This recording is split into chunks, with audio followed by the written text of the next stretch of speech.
नमस्कार शेतकरी मित्रांनो, मी ऋषी मोटे ॲग्री सरकारच्या नवीन व्हिडिओमध्ये तुमचं स्वागत आहे। कापूस पिकाला 5वी फवारणीबद्दल मी तुम्हाला संपूर्ण माहिती देणार आहे, जेणेकरून तुमच्या कापूस पिकामध्ये नवीन पाते धरणा जोरात होईल, पाते गळ होणार नाही आणि जे पण बोंडांची आपल्याला साईज मोठी पाहिजे ती भेटून जाणार आहे। मित्रांनो, सर्व प्रकारचे तुमचे रस शोषक कीटे, मावा, तुडतुडे, पांढरी माशी, थ्रिप्स हे तर दूर होणार आहेत आणि जी पण भविष्यामध्ये येणारी बोंडाळी ती सुद्धा संपूर्णपणे नाहीशी होणार आहे। कमी खर्चातली मित्रांनो फवारणी, व्हिडिओ नक्की शेवटपर्यंत पहा, तुमचा फायदा करून घ्या। आणि सर्वात आधी मित्रांनो, तुम्ही चॅनल आपल्याला सबस्क्राइब करायचं, जेणेकरून तुम्हाला अशी महत्त्वपूर्ण व्हिडिओ सर्वात आधी मिळून जाईल।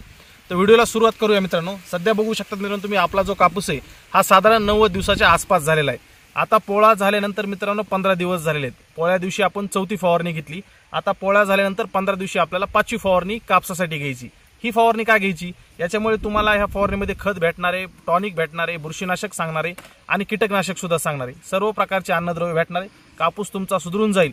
ज्यांची वाढ राहिली ती वाढ सुद्धा होणार आहे, ज्यांना फुटवे आणि पाते जास्त पाहिजेत ते सुद्धा मिळणार आहेत, पाते गळ चालू असेल ती सुद्धा थांबणार आहे आणि बोंडांची साईज सुद्धा वाढणार आहे। तर मित्रांनो, सर्वात आधी बघून यात की आपल्याला कापूस पिकाला खत कोणतं द्यायचे। तुम्ही बघू शकता आता हे आहे 05234 सुट्ट खत आहे, स्वस्तामध्ये भेटतं, हेच घ्यायचे। तर 05234 का घ्यायचं मित्रांनो? 1261 घ्यायचं नाही, 1919 घ्यायचं नाही। 52% स्फूर्त असल्यामुळे तुमच्या कापूस पिकाला ज्या फळ फांद्या पाहिजेत आपल्याला ते भेटून जातील, म्हणजे फुटवा येणार आहे, नवीन पाते सुद्धा धारणा होणार आहे आणि 34% त्यात पोटॅश असल्यामुळे तुमच्या कापूस पिकाचं जर बोंड भरायचं चालू असेल तर ते चांगल्या प्रकारे भरणार आहे, बोंड मोठं आणि वजनदार होणार आहे। तर आपल्याला ह्या गोष्टी करायच्या। तर 05234 घ्यायचे। आता ज्या शेतकऱ्यांची वाढ झाली नाही, काही ठिकाणी कापूस पिकाला पाणी धरले, कापूस लहान राहिलाय, अशा शेतकऱ्यांनी फक्त नॅनो युरिया प्लस टाकायचा आहे, प्रति लिटरला 5 ml। ज्यांची वाढ झाली त्यांनी वापरायची गरज नाही, त्यांनी 05234 वापरा। ज्यांची वाढ झाली नाही त्यांनी नॅनो युरिया प्लस वापरला, तुमच्या कापसाला पाहिजे तेवढी वाढ मिळून जाईल, कापूस हिरवागार होऊन जाईल। हा झाला मित्रांनो खताचा प्रश्न। कुठल्याही कंपनीचं खत घ्या, आपल्याला त्याच्याशी काही मॅटर नाही। त्यानंतर आता मित्रांनो प्रश्न येतो की कीटकनाशक कोणतं वापरायचं। आता ही कापसाची स्टेज आहे, अशा वेळेस भरपूर प्रमाणात कापसावर थ्रिप्स असतात, पांढरी माशी एक असते आणि तुडतुळे असतात आणि काही प्रमाणात मावा असतो। पण आळी मात्र मित्रांनो आता चालू होते, म्हणजे बोंडाळी असेल, गुलाबी बोंडाळी असेल, अमेरिकन बोंडाळी असेल, पाने खाणारी अळी असेल, पाने कुरतडणारी असेल। तर याच्यासाठी मित्रांनो कीटकनाशक जर बघायला गेलात तर तुम्हाला कीटकनाशकमध्ये वापरायचं आहे इमामॅक्टिन। इमामॅक्टिन कुठल्याही कंपनीचं घ्या, तुम्हाला मिसाईल भेटेल, त्यानंतर प्रोक्लेम भेटेल, कुठलेही घ्या। इमामॅक्टिनमुळे तुमच्या जे कापूस पीक आहे याच्यावरची सर्व प्रकारच्या आळ्या मारणार आहेत। हे सिस्टमिक आहे, म्हणजे आंतरप्रवाह असल्यामुळे तुमची 2 दिवसामध्ये कापसावरची सगळी आळी जाणार आहे आणि भविष्यामध्ये तुम्हाला बोंडाळी कधीच येणार नाही। तर इमामॅक्टिन वापरायचे तुम्हाला 1 लिटरला 1 ग्रॅम, कमी खर्चातलं कीटकनाशक। आता मी मागच्या फवारणीला सांगितलं होतं तुम्हाला की प्रोपेक्स सुपर घेतलं तरी चालतं, पण त्यात काही शेतकऱ्यांचं म्हणणं आलं की प्रोपेक्स सुपरमुळे मित्र कीटक सुद्धा मारतात।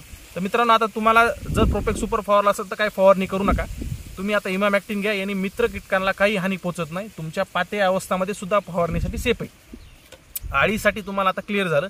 त्यानंतर मित्रांनो, तुम्हाला पाठीमागेही म्हणलो तुम्ही डायनेट्रिफॉर्म 20% SG असलेला घटक। आता ही कंपनी डॉमिनंट आहे ट्रॅक्टर ब्रँडचं, कुठल्याही कंपनीचं घ्या, आपल्याला ही कंपनी घ्यावा असं म्हणून मान नाही। तुम्हाला बाजारामध्ये धानुका कंपनीज भेटेल, UPL कंपनीज भेटेल, भरपूर कंपन्या आहेत, शोधा तर सापडेल। डायनेट्रिफॉर्म 20% SG याच्यामुळे तुमच्या कापूस पिकावर 100% थ्रिप्स जाणार आहेत, त्यानंतर पांढरी माशी सुद्धा जाणार आहे आणि तुडतुडे सुद्धा जाणार आहेत आणि मावा सुद्धा जाणार आहेत। सकिंग पेस्ट, रस शोषक कीटक सगळे मारणार आहेत। कमी खर्चामध्ये हे कीटकनाशक आहे आणि शेतकऱ्याला वाटतं की मरत नाही। मित्रांनो, वापरून बघा, पुढच्या पंपालाच तुमचा म्हणजे पहिला पंप फवारणी झाला, दुसऱ्या पंपापर्यंत खाक झालेला दिसेल, कीटक लगेच मारायला चालू होतात। इतका भारी रिझल्ट आहे, कमी खर्चातलं हे कीटकनाशक झालं। आता खताचा विषय संपला, कीटकनाशकाचा विषय सुद्धा संपला। त्यानंतर आता मित्रांनो, अशा स्टेजला काय होतं की आपल्याला आता अन्नद्रव्याची गरज असते, म्हणजे टॉनिक एक पाहिजे। तर शेतकरी बंधूंनो, तुमच्यासाठी सगळ्यात भारी टॉनिक मी सांगणार आहे। याच्यामध्ये तुम्हाला मायक्रोन्यूट्रिएंट भेटतात, अॅमिनो ॲसिड आहेत आणि फ्लुइक ॲसिड सुद्धा आहेत, म्हणजे याच्यामुळे तुमच्या कापूस पिकामध्ये हिरवेगारपणा येईल, पाते जे गळत असतील तर ते पाते गळ सुद्धा होणार नाही, नवीन पाते धारणास मदत आहे। बोंड जे आपल्याला फुगवायचे आहेत किंवा बोंड मोठं करायचे त्यासाठी सुद्धा ॲम्बिशन भारी, बायर कंपनीचं ॲम्बिशन आहे। 1 लिटरला 5 ml वापरायचे तुम्हाला आणि याच्यामध्ये मायक्रोन्यूट्रिएंट सुद्धा आहेत, म्हणजे सूक्ष्म अन्नद्रव्य, कापूस पिवळापणा पडलेला असेल, त्यानंतर झिंकची कमतरता, बोरॉन आपल्याला फुलं किंवा पाते धरण्यासाठी जे पाहिजे ते सुद्धा याने मिळून जाईल।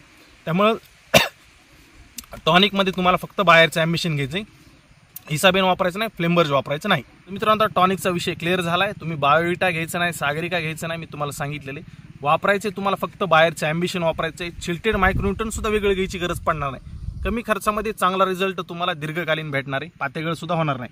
आता मित्रांनो, टॉनिकचा विषय झाला आहे, खत सुद्धा सांगितले तुम्हाला आणि कीटकनाशक सुद्धा सांगितले।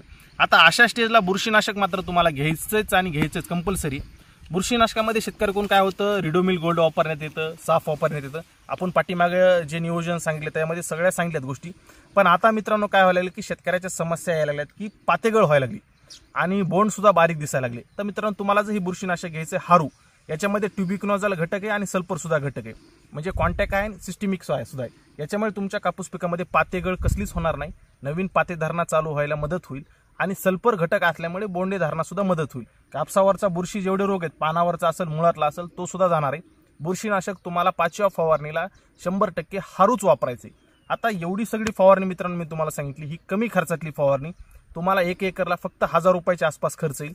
फार महाग फवारणी नाही. शेतकरी बंधूंकडून काय होतं की आता कीटकनाशकामध्ये बऱ्याच जणांनी पोलीस वापरले, त्यानंतर कुणी रॉनफिन घ्यायला लागले आणि 2-2 हजार रुपयाची औषधं असताना मित्रांनो तुम्हाला दुकानदार कुठेतरी लूट होते. तर ही जी आपली फवारणी, हा सगळा जो सेटअप आहे, हा कमी खर्चातला आहे आणि रिझल्ट मात्र चांगला आहे. तुम्ही विश्वास ठेवत जा. आपल्याला कंपनीशी कुठले मॅटर, मी जेवढे औषधं सांगितलेत तुम्ही कुठल्याही कंपनीचे घ्या, फक्त मी जे घटक आहेत ना ह्या कंपनी ते सेम घ्यायचे तुम्हाला, घटक मात्र बदलू नका. 5व्या फवारणी म्हणजे ह्या कापसाचं साधारण दिवस, काही शेतकऱ्यांचा 80 दिवस होऊन गेले असतील, काहीचे 90 दिवस झाले असतील, काहीचे 100 दिवसापर्यंत कापूस असेल.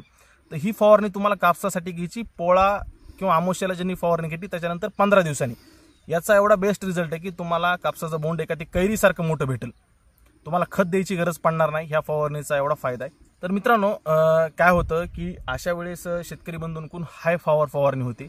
म्हणजे हाय पॉवर म्हणजे काय की 2-2 प्रकारचे कीटकनाशक एकत्र मिक्स करतात. म्हणजे SLR असेल, त्यानंतर पोलीस असेल, कुणी पोलीस घेतं, सोबत प्रोपेक्स सुपर म्हणतं, अजून भरपूर अशी कॉम्बिनेशन करतात. हाय पॉवर कॉम्बिनेशन जर तुम्ही पाते अवस्थामध्ये जर फवारताल तर पातेगळ होण्याची शक्यता असते. पुन्हा पातेगळ थांबत नाही मित्रांनो, तुम्ही किती खर्च केला तरी. फवारणी करताना कमी पॉवरचेच औषधं वापरायचे, तुम्हाला रिझल्ट देणारे. महागडे औषधं घेऊ नका, उत्पादनाचा खर्च वाढतो. मी ओरडू सांगत असतो की शेतकरी बंधूंनो, तुम्हाला वाटतं की भारी घेतलं म्हणजे भारी रिझल्ट येईल, हा अतिशय मोठा गैरसमज आहे. कुठंतरी त्यामध्ये दुकानदाराला जास्त मार्जिन असते, तुमची फसवणूक होते, 4 पैसे त्याच्या घरी जातात, आपलं मात्र नुकसान होतं. तर मी तुम्हाला परत एकदा औषधं सांगतो, त्याप्रमाणे तुम्हाला नियोजन करायचंय. तर सर्वात आधी तुम्हाला खत मी सांगितले, फुटव्यासाठी आणि पातेसाठी तुम्हाला घ्यायचंय 05234. पाते सुद्धा लागणार आणि बोंड सुद्धा भरणार. ज्यांची वाढ कमी त्यांनी नॅनो युरिया प्लस वापरा इफकोचा, दुसरा घेऊ नका, त्याचा रिझल्ट चांगला आहे. त्यानंतर मित्रांनो कीटकनाशकामध्ये मी तुम्हाला सांगितले की आळीसाठी तुम्हाला इमॅमॅक्टिन वापरायचे, बोंड आळी कधीच येणार नाही इथून पुढं. आणि जे पण मावा, तुडतुडे, पांढरी माशी अशासाठी तुम्ही डायनिट्रिफॉर्म 20% SG घटक असलेलं कुठल्याही कंपनीचं कीटकनाशक घ्यायचे, ते सुद्धा तुम्हाला कीटकनाशकाचा विषय झाला. आणि टॉनिकमध्ये तुम्हाला मित्रांनो बायरचं ॲम्बिशन घ्यायचे, हिरवे पातेगळ होण्यासाठी आणि कुठंतरी त्याचा बोंडाची साईज भरण्यासाठी आणि पातेगळ सुद्धा त्याच्या होण्यासाठी मदत भेटते. सर्व प्रकारचे अन्नद्रव्य त्यामध्ये आहेत. आणि बुरशीनाशकामध्ये तुम्हाला हारू घ्यायचे, कुठल्याही कंपनीचं घ्या, त्याच्यामध्ये तुम्हाला घटक पाहिजे ट्युबिक्विनोझाल आणि सल्फर. ही फवारणी मित्रांनो तुम्हाला कापसावर घ्यायची 5वी फवारणी. म्हणजे साधारण तुमचे दिवस सुद्धा सांगितले 80, 90, 100 दिवसाच्या कालावधीमध्ये तुम्हाला ही फवारणी घ्यायची. अतिशय सुंदर रिझल्ट येणार आहे. याच्यामुळे तुमच्या कापूस पिकाला 100% 15 ते 18 क्विंटलचं उत्पादन भेटणार आहे. व्हिडिओ आवडली असेल तर चॅनलला सबस्क्राईब केल्याशिवाय मात्र जाऊ नका. भेटूया पुढच्या व्हिडिओमध्ये. धन्यवाद. जय महाराष्ट्र.